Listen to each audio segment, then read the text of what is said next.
This is going to be a real panel.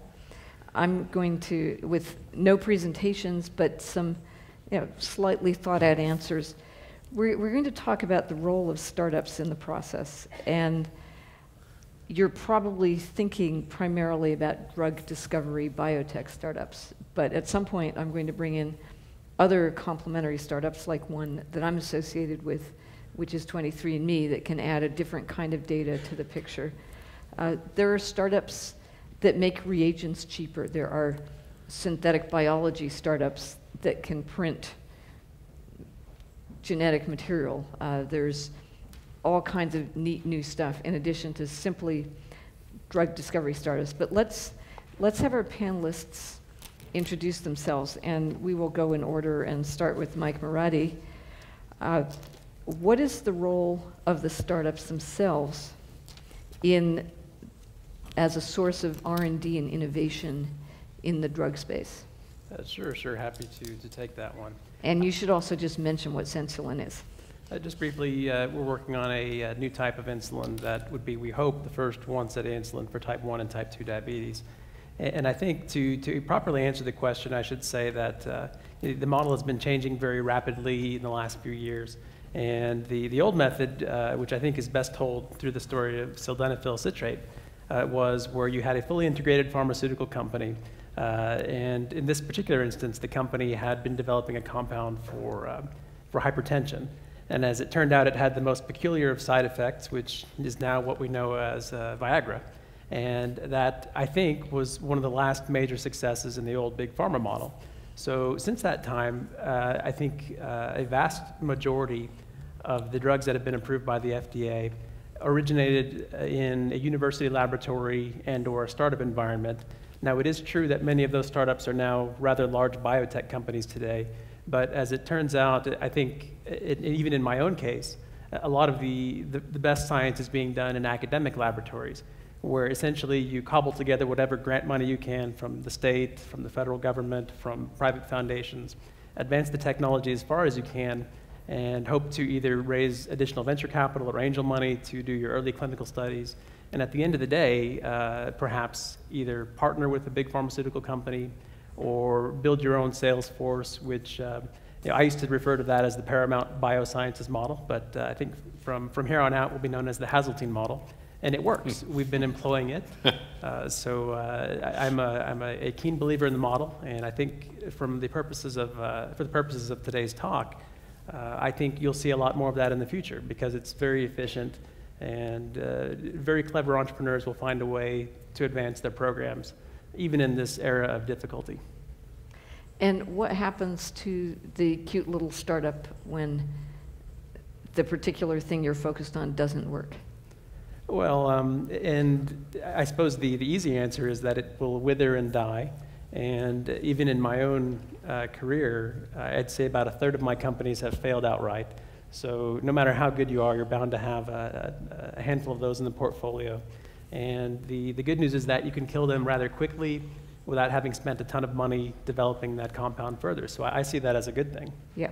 So it's an interesting question. Do you think you waste less money, take a portfolio of 10 companies, letting the startups die? Do they die quicker on their own, or if they're owned by a big pharma company?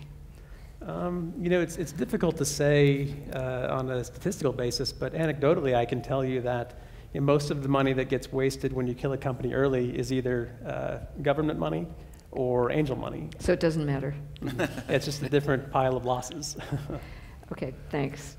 So now, Richard, you've actually operated in a whole set of different companies in this cycle, from startup to large sources of money. Can you talk a little bit about this from the investor point of view, including the question I just asked? What's the most cost-effective way to do it? Great, thank you.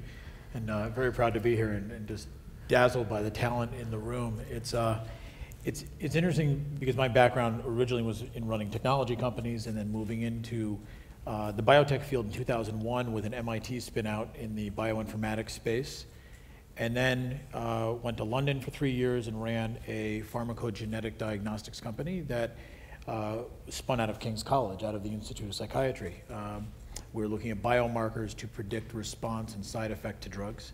And since then, I've gone on to do a few other companies, including one in Singapore that's in the vaccine area. And I also work in the investment side of the equation right now with a very large fund.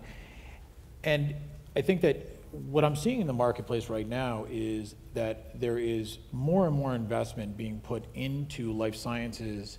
The challenge is where it's going, and it's going into much later stage deals. So as an example, in 2011, there were about 450 total financings, venture financings, just under $5 billion into our industry, but only about 125 of those deals were first stage financings. So most of the rest of the money was going into funding companies or technologies that had been moving down the pipeline 5 years, 10 years, and so forth. And that's so frustrating because, number one, because I want to foster and promote entrepreneurship in new companies and new technologies. So that's frustrating, I think, for many of us. But because our industry has gotten so good at creating magnificent technologies, we talked about the sequencing technologies and the drug delivery technologies, those technologies will either not see the light of day, right? Those companies will die because they will not get their next round of funding, or it'll just take a lot longer for it to get there because the money's chasing the later stage deals. And so how do you fix that? Or is it simply that early research is not actually financially viable and it needs to be subsidized so that there's a larger set of companies for you to fund that will make sense? So I think it's both. So you've got one aspect of which I think it's critical that there's subsidies that are available. When I say subsidies, I'm thinking of it through the lens of government and institutional subsidies. So you've got large institutional groups, whether it be the Gates Foundation, the Wellcome Trust, disease groups, which have been become incredibly powerful. You've got groups like the Deshpande Center at MIT, as an example, that are financing, usually relatively small dollar amounts, and sometimes not so small, early stage technology that is too early, too risky for venture capitalists.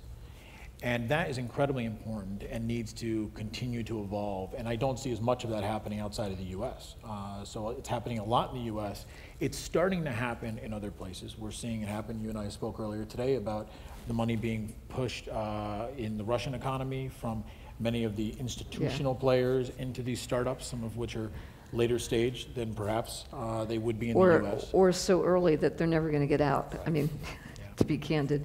Yeah. So I think it's a combination of both institutional, government, those type of groups, and then also on the venture and the high-risk capital side, they need to look in blocks of time that are much shorter than these technologies take to evolve. So if you take a look at the average venture fund, it's a 10-year fund, and you need to invest those dollars in that period of time, and you need to leave enough for follow-on into your earlier investments.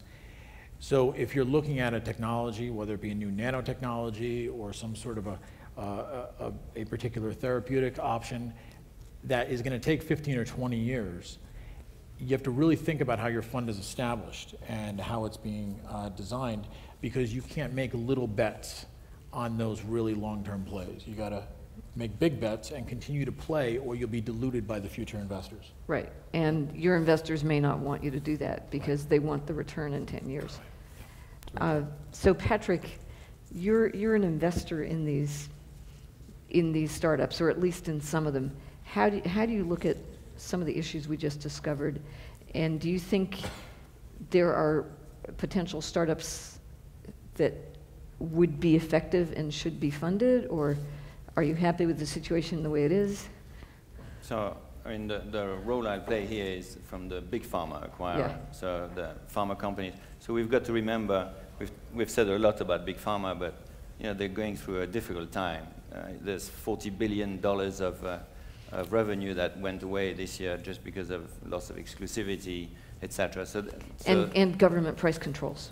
And government price controls. In addition to that, 6% decrease in the revenue in Europe just because of the Eurozone crisis, etc. And the emerging markets, which were supposed to be great, are growing less fast than was expected. You know, it was 12% more last year. It's less than 7% this year. So because of that, the pharma companies have to be much more careful in the way they invest, and they're of course looking at de-risking everything they do. And the investment money that they have or the firepower that they have to invest in innovation is much less than it used to be. When you look at the firepower of the 28 largest pharma and biotech companies, it decreased by 30% between 2006 and 2011. It's that much less to be invested in technology and in innovation. So at the same time, therefore, that means this innovation capital that is invested in biotech is much less than it was before, or it's stabilized. It's at about $16 billion for the last 4 years, so it hasn't moved at all. And what we see in the de-risking is that pharma companies invest much less in upfront payments. The upfront payments have gone down 64% last year compared to 2009. So that means that much more of the risk is left with the innovative industry, with the biotech industry.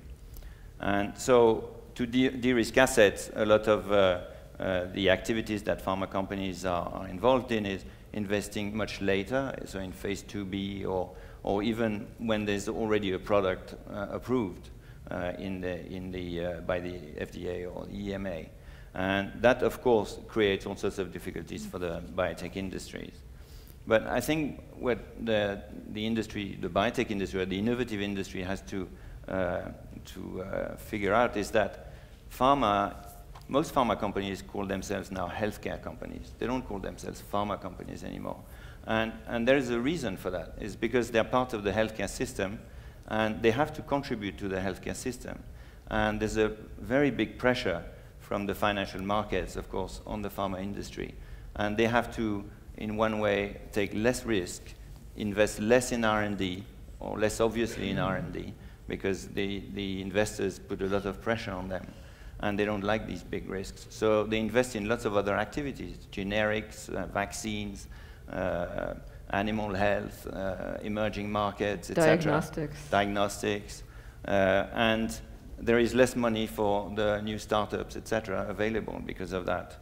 And that, of course, creates some difficulties. The other thing is that the system, the healthcare system, is putting a lot of pressure on pharma to deliver health outcome, and with ways of measuring health outcome, health technology assessment, etc. And the industry itself pushes that back into the technology and the innovative companies, and therefore they have to take that into account as well while they develop their own innovation.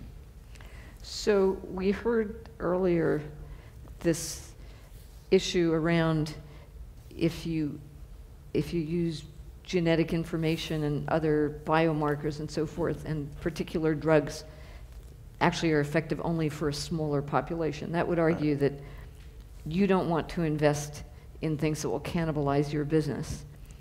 But presumably you do want to invest in things that will cannibalize somebody else's business. How does that play out? Well, and yeah. No, I think pharma is still smarter than that, though. And it's that they look at the whole system and not just one drug at a time. And if you want to make space for innovation and new expensive drugs, you have to help the system save money. And I think a lot of pharma companies are involved in particular initiatives to take some of the waste away from the healthcare system. As we said before, pharma is a very small part of the whole healthcare system. It's 15–20% maximum. And a lot of the waste is on the other side. It's in the hospitals, it's in the delivery, it's on the people taking pills they shouldn't take, or people taking too many pills and it gets bad for their health, or forgetting to take their pills. And we see more and more pharmas invest in startups, in other things than new molecule, but startups dedicated to behavioral science and how you can improve patient adherence for the patients that you treat, or pharma is investing in prevention systems and initiatives, and more into remote health and monitoring, etc.